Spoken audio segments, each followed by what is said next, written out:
Bonjour à toutes et à tous. Aujourd'hui, je voudrais vous parler d'un sujet un peu particulier, c'est-à-dire de l'aide dans le couple. Un couple doit s'aider, doit se rendre des services, une vie de couple ordinaire. C'est-à-dire, je vous ai fait un schéma exprès pour vous expliquer où il faut aller, mais surtout à faire attention où il ne faut pas aller. Parce que bien des gens, je le vois au cabinet, on ne s'en rend pas compte, mais des gens, au lieu d'aider à 100%, aident à 110%, voire 150%. Et vous allez voir les dégâts que ça peut faire inconsciemment et avec la plus grande sincérité au monde, avec le plus grand amour de sa partenaire, de son partenaire, mais vous allez voir l'effet pervers qu'il peut y avoir dans cette aide qui va trop loin. Je vous explique quelque chose. C'est-à-dire que vous avez une vie sereine. Vous avez dans la vie quelque chose qui se passe. Un traumatisme, alors qu'il soit physique, vous cassez une jambe, ou psychique, peu importe, ce n'est pas le problème. C'est un traumatisme, c'est-à-dire vous tombez dans les escaliers, vous cassez les deux jambes, c'est un traumatisme, ou vous avez quelque chose de traumatisant, vous perdez votre père, votre mère, votre soeur, enfin, bon, il se passe quelque chose de traumatisant psychiquement, vous voilà traumatisé. Jusque-là, c'est la vie malheureusement de beaucoup de personnes. Donc, votre partenaire va vous aider. Jusque-là, c'est normal, il n'y a pas de souci, on est là pour s'entraider, sinon ça ne sert à rien. Donc, vous travaillez sur vous. Physiquement, si vous avez une jambe cassée, vous allez au kiné, vous travaillez, enfin bon, forcez, vous reprenez goût à la vie.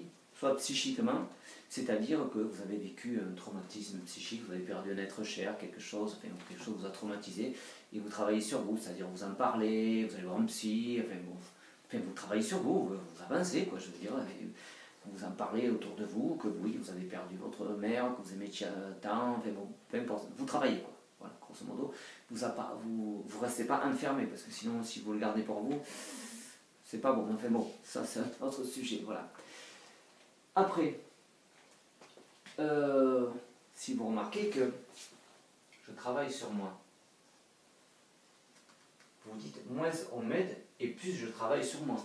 Je suis obligé de travailler sur moi, je n'ai pas trop le choix. Hein. Vous êtes obligé, sinon au bout d'un moment, si vous gardez tout à l'intérieur de vous, c'est comme si vous gardez votre jambe cassée, à un moment, ça va très très très mal se passer.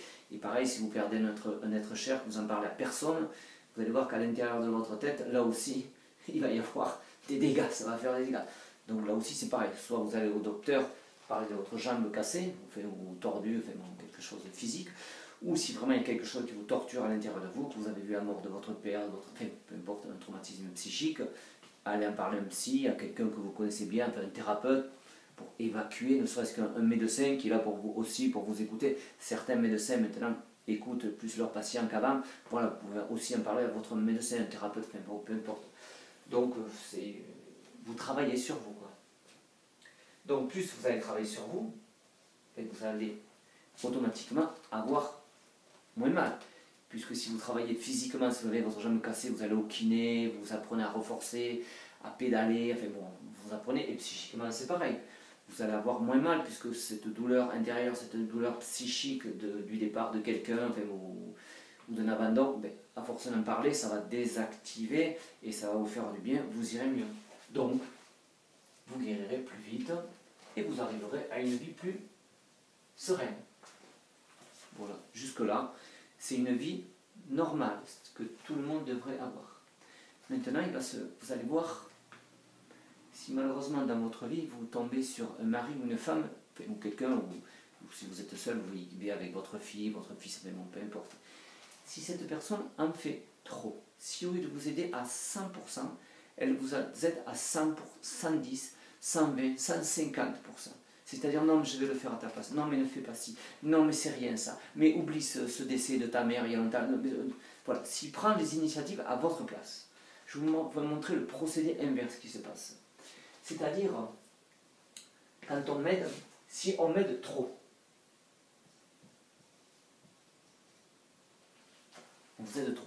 Vous sentez comme vous êtes trop. Vous ne dites pas parce que bon, par gentillesse, vous n'allez pas dire, mais arrête, c'est bon, c'est bien. Plus vous n'êtes pas bien, parce que soit vous avez la jambe cassée, soit dans votre cerveau, il y a un truc qui ne va pas, vous n'osez pas dire, mais enfin, vous sentez quand vous avez trop, mais vous ne le dites pas, quoi. Voilà, grosso modo. Donc, inconsciemment, vous allez moins travailler sur vous, automatiquement, puisque l'autre vous prend votre douleur. Si par exemple vous avez la jambe cassée, vous dire non mais ne te lève pas, je vais te prendre te donner la télécommande. Non mais ne fais pas ci, non mais je vais... Par exemple, et la même chose si c'est psychique, si vous avez un traumatisme psychique, l'autre va vous dire non mais on ne va pas en parler parce que tu sais ça te fait du mal. Alors pour lui, il croit qu'il vous fait du bien. Mais en attendant, il vous fait du mal, quoi, je veux dire. Donc vous travaillez moins sur vous. Ce qui va se passer, c'est que plus on m'aide,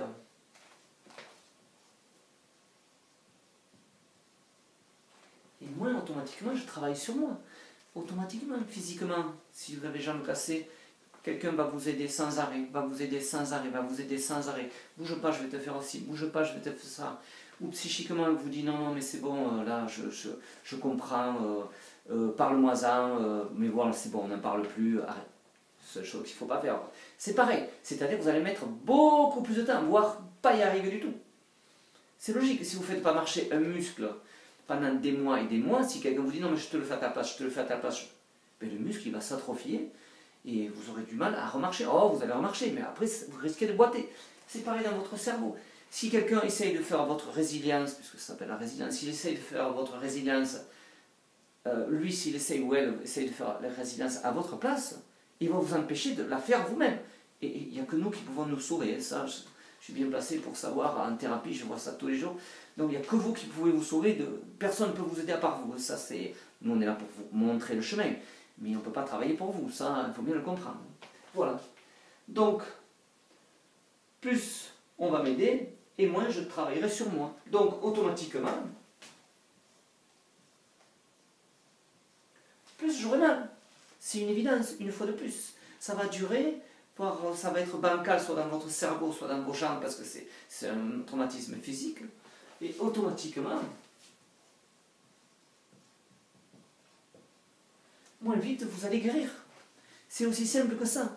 C'est pour ça que quand vous avez dans votre entourage, quand vous sentez que vous avez vécu un traumatisme, qu'il soit physique ou psychique, faites attention aux gens qui vous entourent. Parce qu'elles font ça de bon cœur, ça c'est l'absolue vérité.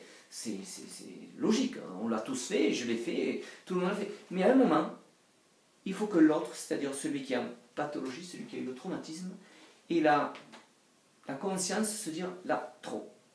Je vais me débrouiller seul. Je vais aller chercher ma télécommande. Oui, j'ai des jambes cassées, mais je vais me forcer à faire des choses. Je vais sortir à descendre les 3 escaliers, je vais me forcer. Et psychiquement, c'est pareil. Si vous avez vécu quelque chose de traumatisant, on vous a agressé, et puis il faut travailler sur vous. C'est pas l'autre à vous dire, non, non, mais on va plus dans la rue parce que tu t'es fait agresser. Non, non, mais non, non, il faut pas y aller. Alors que vous, au fond de vous, sentez que il faut reprendre une vie normale. Il va falloir un jour retourner à la vie. Et l'autre vous dit, non, non, mais non, on n'y retourne plus. Tu sais, tu t'es fait agresser dans cette vie, là-bas, on n'ira plus. Et petit à petit, ben, vous régressez. Vous ne le sentez pas. Puisque l'autre, il ne va pas vous dire, ben, lui, il ne fait pas exprès, puisque lui, il va à tout prix vous sauver.